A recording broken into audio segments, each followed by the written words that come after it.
Your Steve Jones Show podcast is loading now. The Steve Jones Show podcast is sponsored by Sunbury Motors, North 4th Street in Sunbury, and Sunbury Motors Kia, routes 11 and 15 in Hummel's Wharf.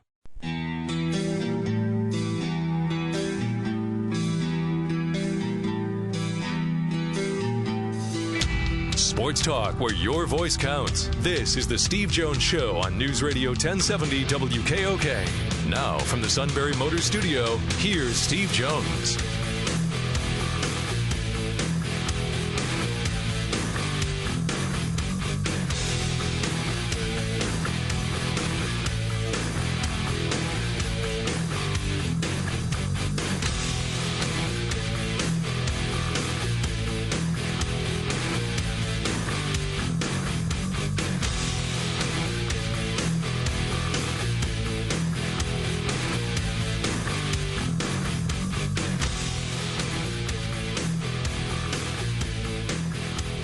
Good afternoon, Tuesday edition of the Steve Jones Show, May 21st, 2019, News Radio 1070 WKOK, and Sean Carey back here, and Steve will be there soon in the Sunbury Motors Studio, Sunbury Motors, Ford, Lincoln, Hyundai, North 4th Street, Auto Plaza, Sunbury, and Sunbury Motors Kia on the Strip, routes 11 and 15 in Hummel's Wharf. You can be part of the show. Our email is stevejones@wkok.com. We're also on social media. Like us on Facebook. Follow us on Twitter. Our Twitter handle @SteveJonesPSU.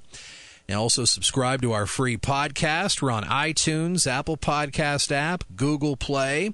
So where you get those podcasts there, you can type in Steve Jones Show, hit subscribe, and then we just drop the shows right into your smartphone and tablet so you can listen to them anytime, anywhere. You also have access to 3 months of shows. We've got them in the podcast archive section at stevejonesshow.com. So we'll be with you live till 5 today here on WKOK, 5:06 Late Day News Roundup. Zach Klein will be at the anchor desk this afternoon.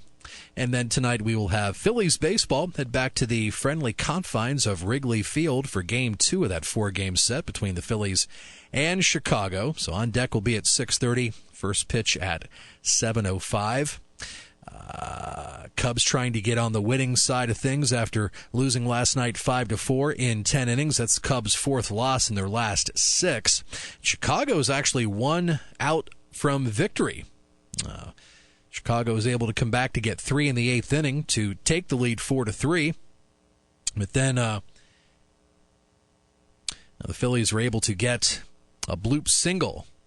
Gene Segura blooped it into shallow right field, just out of reach of first baseman Anthony Rizzo. So the Phillies were able to tie it at that point. And then in the top half of the 10th inning, Phillies scoring the go-ahead run thanks to a solo home run by JT Realmuto. Just made it over the left field fence. JT's 6th home run of the year. So the pitchers tonight will be Jose Quintana for Chicago's 4-3. He threw 2 consecutive wild pitches in his last outing against the Reds in a steady rain, his last start. Although Quintana's numbers have been decent his last 2 times on the mound. He allowed 3 runs and 4 hits in 6 2/3 innings against the Brewers on May the 10th. Quintana has faced the Phillies 4 times in his career. He is 0-1 with a 4.76 ERA. Now, the Phillies have won 4 in a row. They've now moved to a season-high 9 games over 500 at 28-19. Bryce Harper's 5-game hitting streak came to a close last night in Wrigley Field. He went 0 for 4. Zach Eflin will be on the mound tonight for the Phillies. He has had 3 straight exceptional starts before running into a speed bump in his last outing. That was the business person special last Thursday at Citizens Bank Park when the Phillies lost to Milwaukee by a score of 11-3. He allowed 4 runs in 7 hits in 5 innings in that game and allowed just 2 earned runs over 25 innings and won all 3 of those games. But Eflin says he just has to be better. Show up better prepared to execute the plan. So that's the plan tonight for Eflin. He did not allow more than 2 earned runs in any of those outings. The first win in that streak did come against the Chicago Cubs when he held them to 1 run and 8 hits in 7 2/3 innings and a 6-1 win in Chicago last time he went up against the Cubs. One guy to be on the lookout for tonight for the Chicago Cubs is Chris Bryant. In his career against Zach Eflin on the mound, Bryant is 6 for 10. So we'll have that for you tonight here on WKOK On Deck 6:30 and first pitch from Wrigley 7:05. They'll go back to a first pitch tomorrow night after 8 p.m. Eastern, and then they'll have a afternoon matchup on Thursday, so we'll be bumped for the Phillies game on Thursday afternoon. That'll be a 2:20 first pitch from Wrigley Field on Thursday. Some other sports headlines to share with you. Providence men's head basketball coach Ed Cooley has decided to stay in Providence. He met with Michigan officials yesterday. He has agreed to a multi-year contract extension with Providence, school making that announcement earlier today. So Cooley has withdrawn his name from consideration at the University of Michigan. They're still looking to replace John Beilein, who left to go to the NBA. He's now the new head coach of the Cleveland Cavaliers. Cooley, a lifelong New Englander born in Providence. He has been their head coach for 8 seasons, 5 consecutive NCAA tournaments. From 2014 to 2018, the Friars finished with a record of 18-16 last season. Quite a few NFL teams are going through OTAs, including the Philadelphia Eagles and their rivals, the Dallas Cowboys. Their running back in the news, but for the wrong reasons. Ezekiel Elliott was attending a music concert in Las Vegas a couple days back. He was detained in handcuffs but not arrested after a parking lot argument. Of course, TMZ Sports was all over that. Yeah, and then he went to his kids' clinic afterward. Contrast that with the Saquon Barkley clinic. That is correct. Over 600, but it was 500, 600 there to see him over the weekend at camp. Adam Purdy's son was there. Wonderful. Got the full experience. Hopefully you get a chance to talk to Adam about how well it went, how much his son enjoyed the experience. That'd be great to hear from him about that. But yeah, and then there's Zeke Elliott. His camp experience. Hi, kids. What are we doing? Hi there, kids. Yeah. Very interesting. All right. Yeah, his the list of off-field stuff just keeps getting longer for that guy. Yeah. All right, the Tailgate Tour and CFB 150 to promote anniversaries. The 150th anniversary of college football. Okay. This is all about marketing. There's a Tailgate Tour. Great. I'm sure the Tailgate Tour will make it here at some point. 150 years of college football. Now, contrary to popular belief, I have not been doing college football for all 150 years. By the way, you missed the beginning of yesterday's show. Bob Buhner, by the way, was brilliant, I might add. Thank you, Bob, for stopping by. Tells me he tells me it's always pure joy when he's part of the show, and I agree. Oh, same on my part. Oh yeah, my good friend Bob Buhner. But at the beginning of the show yesterday, the show was hijacked. Oh no! More vroom vroom. Now I'll give him credit for a guy that talks a lot about IndyCar. Yeah. His commentary does go in a circle. So when he talks about carbs, he talks about racing. When I talk about carbs, it's pretty much what I'm eating. So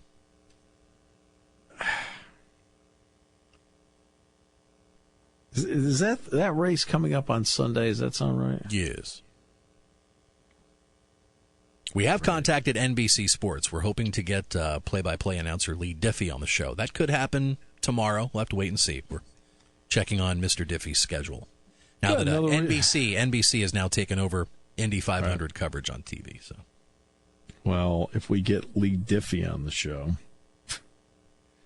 guess who will be just beyond words? Oh, yeah. I'll have to lock the door to the studio to keep him out. I thought that was standard procedure. I thought that was standard procedure now.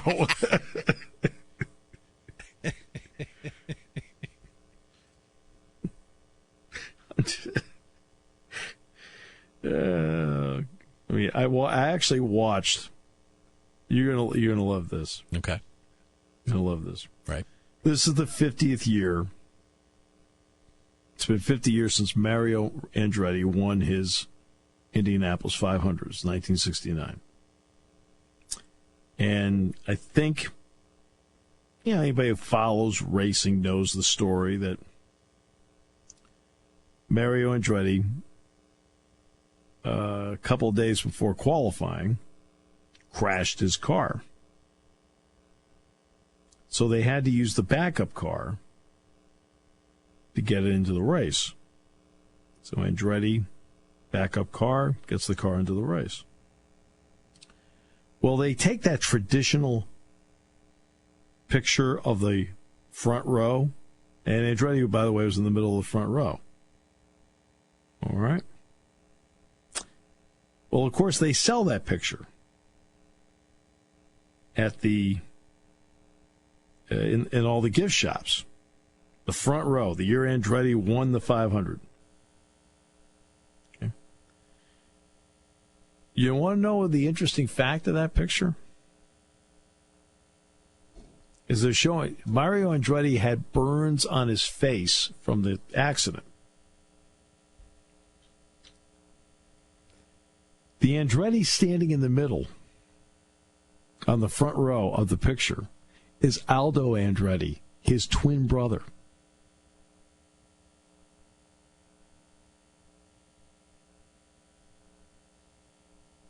Did you know that?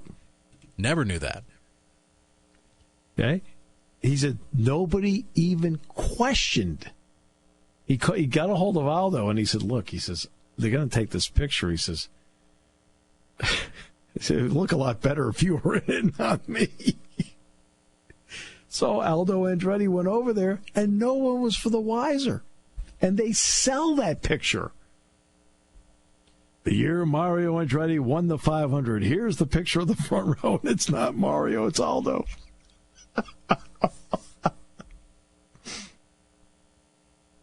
I'll bet even the suit didn't know that. I'll be on the lookout for a text any moment now, if he knows or not.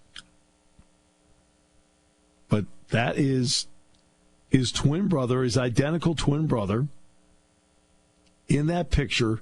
They just take a picture of the guys with the cars in the front row, and it's and they sell it. It's not Mario, it's Aldo.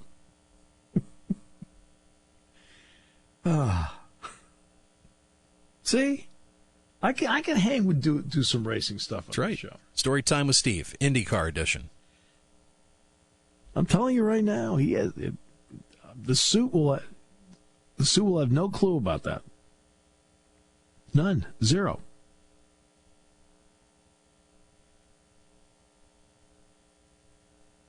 Just a fun fact.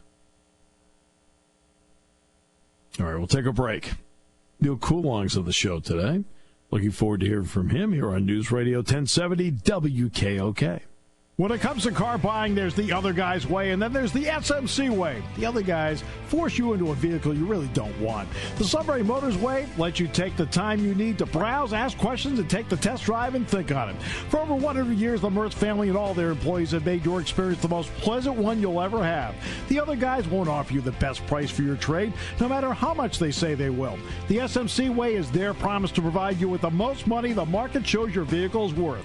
The SMC way is to offer you all applicable factory rebates on new vehicles and generous discounts. Looking for a pre-owned vehicle? The SMC way checks each vehicle in a 200-mile radius to determine the lowest price, then beat it. It's the lowest price promise, just part of the SMC way. The choice is up to you, the other guy's way or the SMC way. The SMC way wins every time. Sunbury Motors Company in the North 4th Street Auto Plaza, Sunbury, and at sunburymotors.com. Selling more cars and satisfying more customers for over 100 years.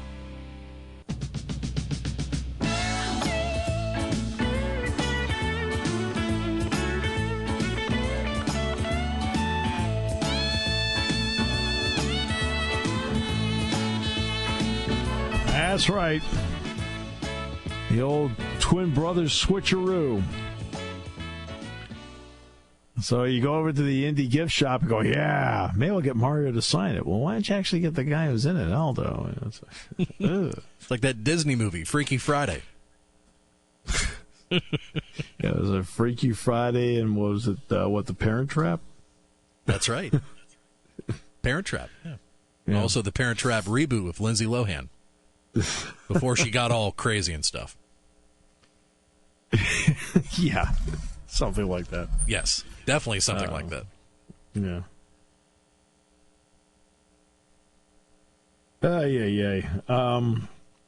Okay. Last night, Golden State won. They're into the final. I was shocked. I couldn't believe they made it. No, just kidding. I was expecting Golden State in 5. I mean, boy, 2 heartbreaking, crushing losses by Portland, one on the road and one on their home floor. But you nailed it 100% accurately, and Kenny the Jet Smith said this too on TNT on Inside the NBA. The team is championship caliber without Kevin Durant, but with Kevin Durant, they are truly a dynasty team. Yeah, I mean, they're excellent without him. Oh, by the way, our thanks to Marvella Richards. See that? Another like on the Facebook page. Thank you, Marvella. Thank you. Appreciate that very much. So, we'll be getting more and more of those. That's great. But look, without Kevin Durant, they're an excellent team. With him, they're a dominant team. And they built that team the right way. They drafted Curry. They drafted Draymond Green. They drafted Klay Thompson. And then they built around it by getting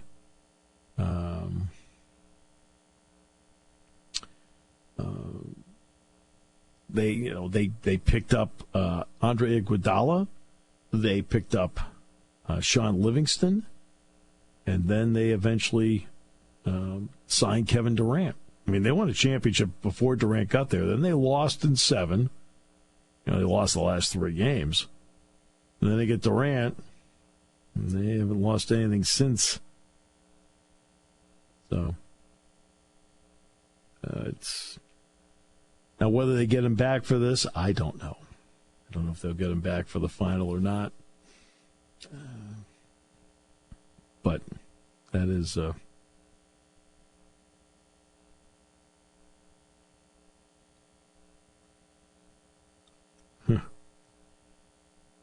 And Portland could not hit a shot to save its soul at the end. I'm watching the last 5 minutes in overtime last night. You kept waiting for that. Okay, here comes the big no.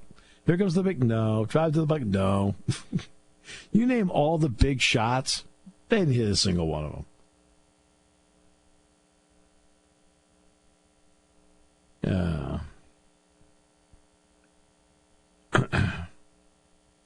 Yeah, it's so they're in the final. The Milwaukee and Toronto play tonight. The Bruins have been waiting around for the Blues forever. And coming up in the next half hour, we're going to talk some basketball. Josh Reeves is meeting and working out for the Celtics. Meanwhile, working out today for the Indiana Pacers is Lamar Stevens. Stevens, in fact, was in the second workout group with the Pacers today. And that includes Nick Claxton, probably a first-round pick out of Georgia, and Carson Edwards, probably a first-round pick out of Purdue. Lamar is in their group, okay? And Rick Smith's kids was also in that group. Then there was the tough news out of Iowa today. Jordy Bohannon, who's one of the top three-point shooters in the country, sounds like he's going to need hip surgery tomorrow and may miss the entire season.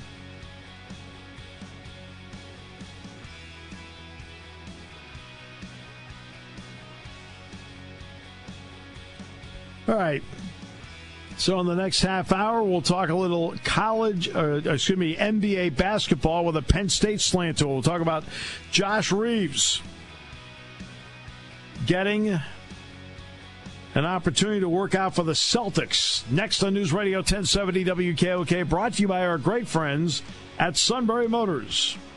Taking your calls at 800-795-9565. This is the Steve Jones Show on News Radio 1070 WKOK. Now, from the Sunbury Motors studio, here's Steve Jones. Sunbury Motors, 4th Street in Sunbury. Sunbury Motors Kia, routes 11 and 15 in Hummel's Wharf. Some interesting basketball news. Josh Reeves is going to meet and work out for the Boston Celtics today. Lamar Stevens is working out today for the Indiana Pacers. The guy that broke the story about Josh Reeves working out for the Celtics is Bryan Kalbrosky, the basketball writer on the NBA Wire and with USA Today. Brian, welcome to the show. It's great to have you with us. Thank you so much. Glad to be here, and happy to talk of a high-character guy like Josh Reeves, somebody that I really enjoyed getting to know during my interview process, and I really enjoy him as a player as well, and think he can project into an NBA rotation fairly easily. It's interesting because obviously Josh has length and he has quickness and anticipation. He's down. The one area you want to see is you want to see him be a better outside shooter. What attracts the Celtics to the idea that this is a guy they at least should take a look at and talk with? Well, that's a great question. I think the main answer that I have for you, at least when it comes to him, is for me, it's that he's a win now kind of a guy. He's somebody who could, let's say Marcus Smart leaves in a trade or something, almost come in and fill in for a kind of similar role for a fairly immediate basis. I think, some of the other teams that are looking to rebuild, or maybe have more catastrophic future plans that, need a longer time to develop, might look for somebody with more, boom or bust potential. Whereas somebody like Josh Reeves can immediately come in and defend at a very high level, play spot minutes. And, I believe that Josh Reeves is a fairly efficient shooter, from a spot-up perspective and off the catch. I do like his jump shot. While he's not somebody who often created off the dribble, so he can't really create his own shot. I think, if he's only getting 2 or 3 looks a game, 3 or 4 looks a game, I think he probably hit them at a pretty decent rate, hit 2 or 3 of those maybe. And, that at least gives him a, perspective to win now. And then the other perspective, too, is that if they find, during summer league and, during the preseason he's not quite ready, they'll also have a fairly complete roster, with so many veterans. They could give him some time in the G League, too, and not really lose out on, one of their picks because of it. Sometimes with a team, they're going to want a lot of these guys to contribute right away. And while I do believe Reeves can be one of those guys, I also know that the Celtics don't necessarily need somebody who could replace Marcus Smart right away, too, because they have guys like Jaylen Brown, Gordon Hayward, and so many others who are under contract. And, potentially they do bring back Marcus Smart. Potentially they do bring back Terry Rozier. And in that case, Reeves can be more of a long-term developmental project. So I think there are really 2 situations there with Reeves that I could see working out. Is because he's an older prospect, he can slot in fairly immediately. And I think also because they're so deep, depending on how the offseason goes, they can let him develop in the G League, with the Red Claws. The next part of this is I know several scouts watch Reeves during the course of the season. I mean, we run into them, obviously. Of course. Yeah. So when it comes, he went to the Portsmouth Invitational. That's seniors only. How much did he help himself down there? Because it sounds like he had a pretty good tournament. Oh, I would say that was really where it all kind of started to materialize for him. He was definitely a Portsmouth standout. He's somebody who, I've seen a lot of, draft websites that have really, called him the second or the third best prospect that were out there, period, among all the prospects participating, among all the seniors. Several of those people ended up getting invites to the G League Elite Camp, which, for several of them ended up turning into invites to the NBA Combine. This was the first year where the Portsmouth Invitational Tournament for seniors did not yield invitations to the Combine because they wanted that to be a G League Elite Camp thing instead. I fully believe that if had Reeves, participated last year as a senior instead of this year, I think he would have been one of the Combine invites from Portsmouth. I don't know how much it's hurt him, though, because at the end of the day, I'm actually tracking I mean, this sounds crazy, but it's just kind of the way my brain works. And, something that I like to do is I'm tracking 26 mock drafts of, different writers that I trust, some teams, some scouts, some people, on websites, and also, just people around agents too that, maybe don't have any clients in it, former agents. And I have, them all kind of rank people. And of all the guys who I'm tracking right now, the people who have improved their stock the most are the ones that, I've really kind of been monitoring the most. And for me, Josh Reeves just moved up about 17 spots. That doesn't make him necessarily in the top 60 yet because he was a lot lower. Right. But I think, since Portsmouth to now, he's moved up several spots to the point where I think he's really one of the highest risers among everybody that I'm looking at. And I think that's a big deal because, even though he didn't have a chance to show out at the NBA Combine or the G League Elite Camp, I think there was a chance that, there were potentially some executives who didn't necessarily want to vote for him to be one of the G League Elite guys because maybe they liked him already and they didn't want more teams to get eyes on him. And I think that's a very real thing. I know that a lot of executives admitted that when they had opportunities to vote for people to go from the G League Elite Camp to the NBA Combine, they just completely punted their votes because they knew that they liked the guy already. And if he went out to the NBA Combine and showed out during scrimmages, that would just raise his draft stock. If you can get him for cheaper or as an undrafted pick, potentially, either a second rounder or as a two-way guy or whatever it might be, you'd rather have him as an undrafted guy. You'd rather have him, be as low on everybody else's board as possible, as high as possible on yours. And I think that's kind of where Josh Reeves stands. Also, the Celtics, I think, have 3 picks in the second round. Can he put himself in it? Now, obviously, right now, you would guess he'd be a free agent, but could he put himself in a spot where the Celtics would think about using a pick for him? Well, they have 3 picks in the first round, one in the second. Okay. The one in the second is the 51st pick. Yeah, okay. And that's a totally reasonable place for him to fall. Right. I think with the 51st pick, there's totally a chance he could go there. I think let's see on these mock drafts that I'm looking at, on these big boards that I'm looking at, I've seen him as high as 26, 31, 54. There's some where he's like 69, 72, and 81, 76. So, there are some that project him a little bit lower, but, there are a couple of folks who I'm tracking, who have him as a potential second-round pick. And I think in that case, 51, if he's still there, that means there's definitely, reason to draft him if you think there's going to be a big competitive market for him in the undrafted free agent circuit, which is always, in the hour after the draft, a bunch of names just start popping up on Twitter, and you don't want to necessarily find out on Twitter that you lost your guy with a summer league spot to a different team when you could have just had him as a draft pick. I mean, second-round picks without the guaranteed contract, slightly more controllable. If you like him and you think that he could be, fully competent rotational player potentially in your future, especially with somebody who's ready to win now, like Josh, who went and got his degree, worked hard, has played for a good program for several years, and in a Power 5 conference. That's somebody you might want to lock up. Whereas somebody from a mid-major, who potentially didn't necessarily play against high competition as much, who you're not as sure about. I mean, when you hear the the current Ohio State coach, who's coached at big programs as well, with Butler, to say that he's the best perimeter defender he's ever seen. That's something you need right now in the NBA. In a league that's defined so much by its shooting, you need someone to defend the perimeter, and that's not something that he's eager to do. That's something that I think he's going to be able to do in the NBA as well.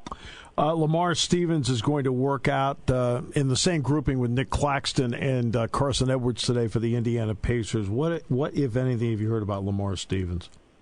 Well, Lamar is somebody who I think, on my big board, I only have him with the Pacers so far for workouts. He's, a little bit lower than a lot of the guys that I'm looking at, but I mean, he's also ahead of like 40 guys as well. So, I'm looking at a lot of players, and he's definitely one of them. He's somebody who I think can help himself in these workouts, obviously. Very productive college player, somebody who, knows how to play basketball at a high level, and I think can probably show that in these workouts too. I think that, he relied a lot on one-on-one and isolation basketball, and I think that's going to be a little bit tougher in the NBA against NBA defenses. If he's not much of a spot-up shooter, but is able to create a shot a little bit, which I think is pretty cool. Was able to be a little productive in that. Not the most efficient jump shooter, though, and I think that's going to be a huge problem for him moving forward. I haven't spoken to him as much, but I know that he's a transition player.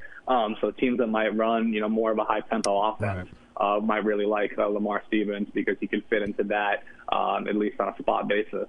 Right. And, of course, he has a year of eligibility left, and he has not hired an agent. So this can be a valuable experience for him moving forward if he decides to come back.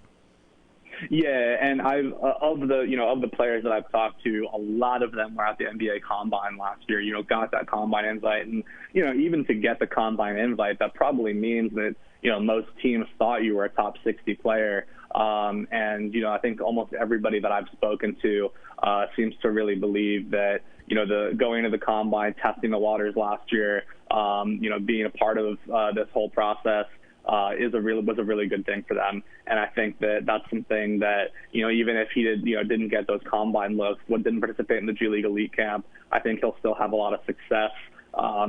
Going back to Penn State potentially as he continues to look into basketball as a professional career, because I think that, that is so valuable. You learn so much about yourself through this process. You hear a lot of good feedback. And I think that, for the most part, time and time again, as you learn more about yourself and you learn more about what NBA teams want, you can work specifically on those, things about you. And like I said, because he's such an ISO-heavy player, I don't know if that's something a team's necessarily going to like. I think while that might help in the G League, and that's really where, you can really stand out in a lot of ways, is if you create your own shot, I think to fit in on an NBA offense, you're going to have to kind of be more of a scheme fit. He posts up guys a lot. He's not going to be able to do that as much at the next level. He cuts to the basket, which I think is something he's going to be really told to keep doing. Cutters are a very efficient way of scoring. I think that's something that Lamar Stevens is going to potentially have a really good future in the NBA or in the G League or as a professional basketball player, whatever route he does take. So that's something that I think he should double down on, and relying a little bit less on creating his own shot and fitting more into a team system. I think is going to benefit him a lot in the long run. Right, and the other, I'll give you an example. A guy like Bruno Fernando, he went through the process last year. He went back to Maryland and he put himself in a better spot. Mm-hmm. Yeah, no, there are several people like that. I think the prime example that we can look at, is Bruno Fernando, but the other one that comes to mind is P.J. Washington, who was looking potentially for a first-round promise, and I think that most people had him on their boards in the second round. And now I think that, he's fairly close to a consensus lottery pick. And I think, that makes the world of difference. And I think that, someone who really goes back to school, works on his game, and, learns from the process can really help. There are some people who just may not have had it. And that's all right, too, obviously. But, P.J. Washington could easily be a lottery pick this year after last year being a potential second rounder. And I think that's kind of all the evidence you need. Thanks so much for the time and the information. We appreciate it very, very much. Yeah, like I said, I'm happy to talk about someone like Josh who really stood out to me, both before I spoke to him. That's why I wanted to get in touch, and then afterwards as well. And I'm looking forward to sharing the interview that I did with him when in the next week or two. And I'll be sure to link it to your program so you guys can take a look when it goes live. That's absolutely terrific. Thanks so much for doing that and for thinking of us. We appreciate it. My pleasure, and thanks for having me. Bryan Kalbrosky, NBA writer, and he does so for hoopshype.com and for USA Today. Next half hour, Neil Coulon, as we go through what we hope will be an Indy-free hour here on News Radio 1070 WKOK.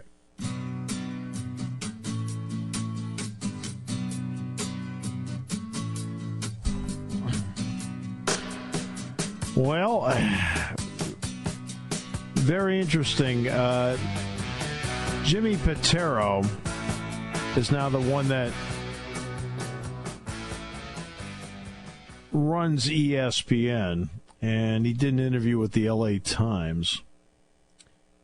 And in the interview, he says, quote, "Without question, our data tells us our fans do not want us to cover politics." Well, here's the data for you. They've lost 15 million subscribers. Now, that's data. All right, that is big-time data. A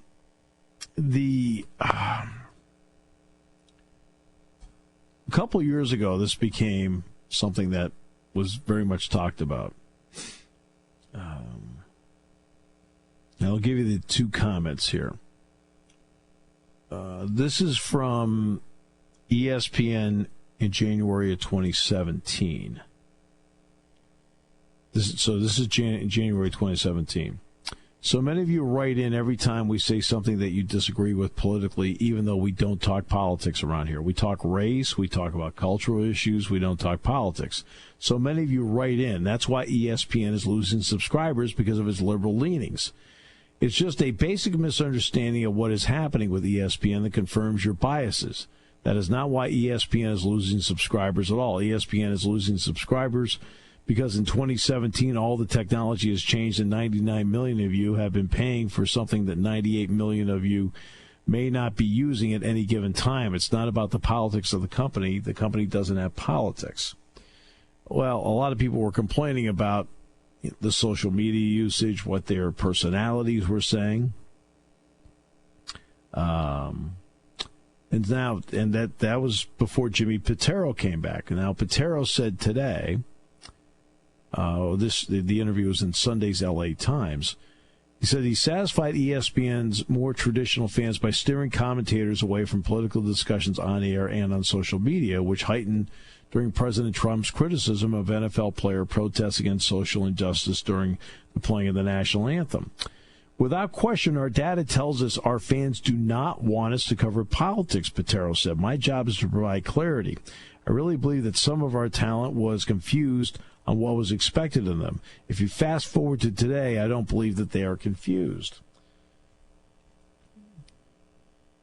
It does come down to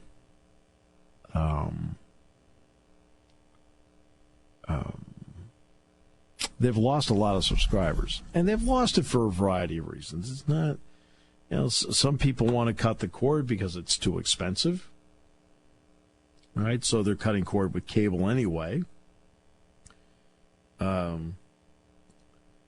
Some people are getting tired of the endless 24/7 circle of ideas they talk about. Some people, I think, are sick of all the NBA talk. Some people are, there's a wide variety of reasons. And some people are getting sick and tired of every time they turn around, they were getting a lecture about society from a sports commentator, when in reality, a lot of people who watch ESPN, for some odd reason, wanted to watch sports. And I think that's what it came down to. And it's like, stop bombarding me with stuff. I just want to watch the game.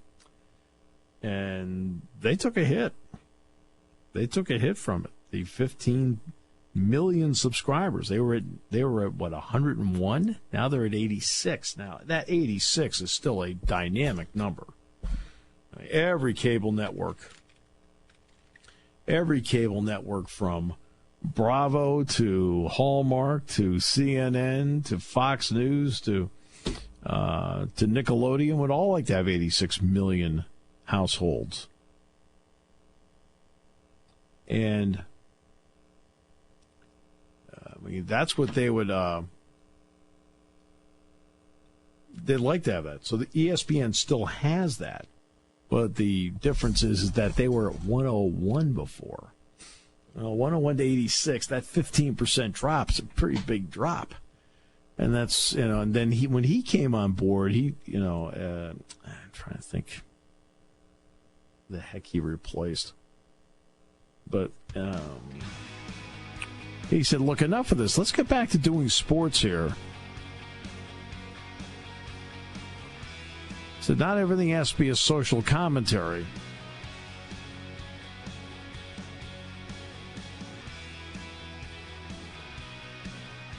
So they've at least tried that path. Now, whether it's rectified the percentage of people cutting the cord. And some people are cutting the cord for financial reasons. Let's be honest about it.